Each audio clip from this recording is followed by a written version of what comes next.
Radhe Radhe friends, Radhe Radhe.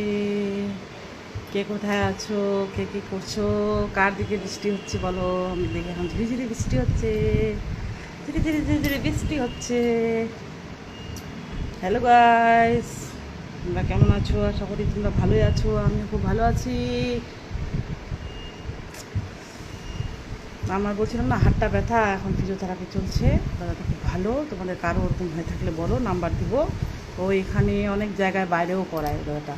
এখানে সপ্তাহে 2 দিন বসে হিমালয়, ওখানে আসলে দোকানে, তপনদার ওখানে। আর হচ্ছে ইসলামপুর সব আছে, তোমার এদিক ওদিক সব। তোমার আমাদেরও আছে, কুকুরাকুন্ডা ওইদিকে, গৌডাঙ্গা, তারপর দুর্গাপুর, ইটাহার, সব জায়গায় আছে। তারপরে এদিকে আর কোথায় যেন জায়গাগুলো, বারোদুয়ারি, তারপরে এখানে দেবীনগর, কসবা সব আছে। রায়গঞ্জে আছে কিছু, মর্দিননগর।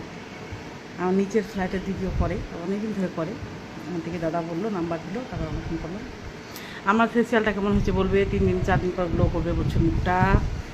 আর এখানে অবশ্য ফিল্টার লাগাইছি। আর প্লাগটা কেমন হয়েছে বলো? যে মেয়েটাকে দিয়ে করাই, ওই মেয়েটা কাজ ছেড়ে দিয়েছে, তার নতুন মেয়ে ঢুকছে।